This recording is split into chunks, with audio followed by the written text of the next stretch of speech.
Ya memang dari setiap apapun yang diucapkan oleh Presiden Joko Widodo dan bahkan Ibu Megawati pun pasti akan mendapatkan respon dari netizen-netizen dan bahkan juga mendapatkan respon pro dan kontra. Memang pada waktu lalu ketika Ibu Megawati yaitu bahkan menyinggung baru menjadi penguasa saja sudah mirip Orde Baru. Di situ bahkan juga viral dan bahkan juga PDIP pun trending di media sosial Twitter di sini. Nah, di situ pun bahkan banyak yang pro dengan Ibu Megawati dan bahkan juga tidak sedikit yang kontra terhadap pernyataan Ibu Megawati.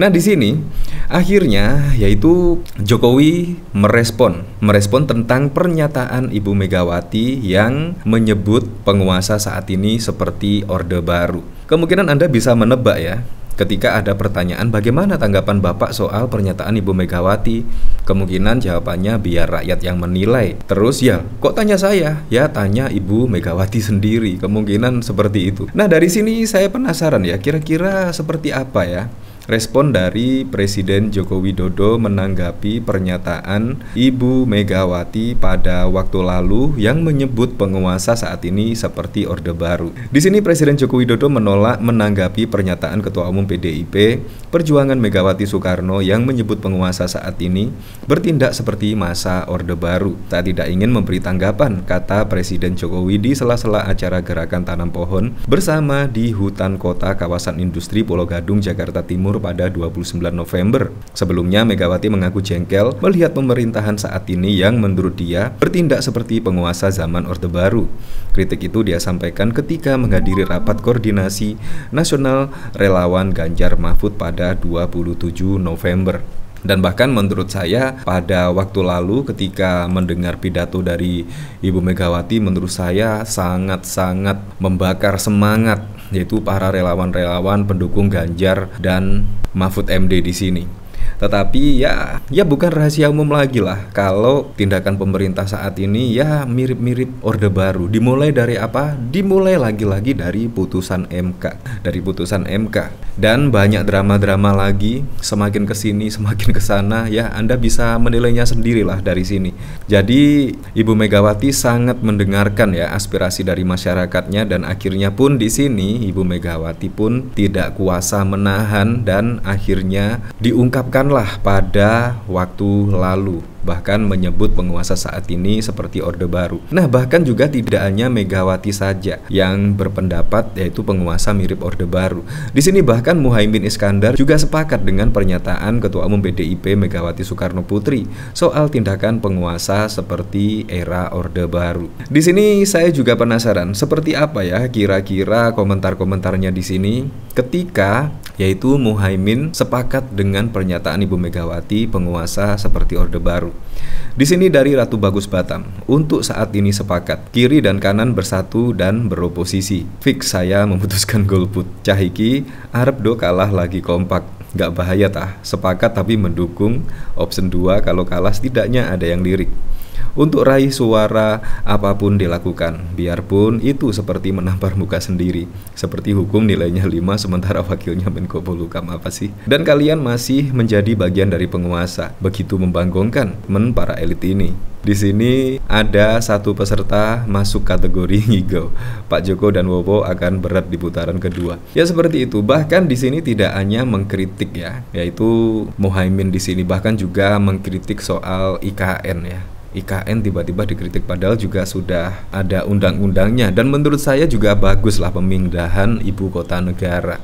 Yaitu menurut saya tidak Jawa sentris melainkan di situ untuk pemerataan ya. Jadi memilih ibu kota itu di tengah-tengah, yaitu di tengah-tengah Indonesia, yaitu berada di Kalimantan. Menurut saya sangat keren sekali. Dan sedangkan Jakarta yaitu pusat ekonomi dan lain sebagainya. Menurut saya itu yang paling keren. Tetapi memang di sini proses pembangunan ibu kota itu membutuhkan waktu yang sangat lama, bahkan juga 20 hingga 25 tahun lamanya untuk membangun ibu kota di sini. Jadi di sini memang harus ada komitmen lah dari presiden-presiden sesudah Presiden Joko Widodo untuk meneruskan program berkelanjutan di sini. Ya tetapi apalah daya ya, gara-gara putusan MK yang lalu kemungkinan masyarakat juga sudah ya ada sebagian yang sudah tidak percaya kepada Presiden Joko Widodo ya. Nah di sini yaitu bahkan pada waktu lalu Anies bahkan juga mensentil yaitu tentang IKN. Di sini bahkan Jokowi membantah keras sentilan Anies soal IKN, kita tak mau Jawa sentris. Kalau di sini tentang IKN saya sangat setuju sekali. Nah dari sini saya penasaran kira-kira komentarnya seperti apa ya ketika Presiden Joko Widodo membantah keras sentilan Anies soal IKN. Di sini dari Dena Love, karena itu daripada bangun satu kota IKN lebih baik membesarkan 14 kota kecil menengah di seluruh Indonesia. Jadi akan ada 14 kota seperti Jakarta di seluruh Indonesia. Itu satu-satunya cara agar pembangunan merata tidak Jawa sentris.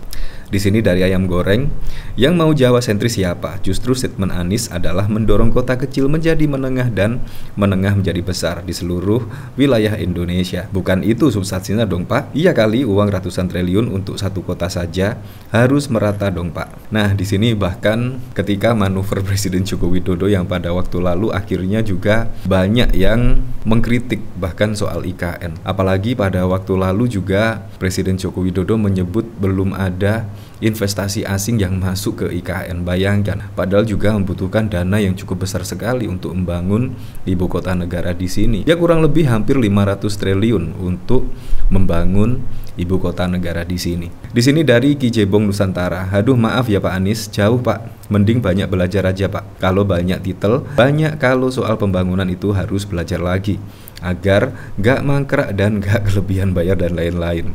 Lebih setuju biaya pembangunan IKN dialihkan untuk pembangunan kota-kota di Kalimantan setara kota besar di Jawa dan juga Sumatera. Mending pindah Tegal aja Pak. Apa iya cuman karena itu, bukan karena IKN menguntungkan Pak Hasim? Ya bahkan pada waktu lalu juga ada yang bercerita ya, karena keluarga dari Pak Prabowo di situ mempunyai banyak lahan di Kalimantan, dan sehingga di Kalimantan dibangun ibu kota, pasti juga harga tanah di situ pasti akan naik. Ya tetapi apapun itulah, jadi memang kita serahkan kepada pemimpin-pemimpin berikutnya. Ya semoga saja uang rakyat di sini tidak terhambur sia-sia, dan semoga saja IKN di sini bisa terbangun dan bisa mengurangi beban di Jakarta. Apalagi saat ini di Jakarta penduduknya juga sudah sangat padat sekali, dan bahkan ada yang memprediksi 2030 Jakarta akan tenggelam. Wow, jadi memang di sini harus dipindah ibu kota. Ya apapun itulah untuk Pilpres 2024 mendatang, semoga saja berjalan dengan aman, berjalan dengan lancar, dan yang paling penting berjalan dengan jujur dan juga adil.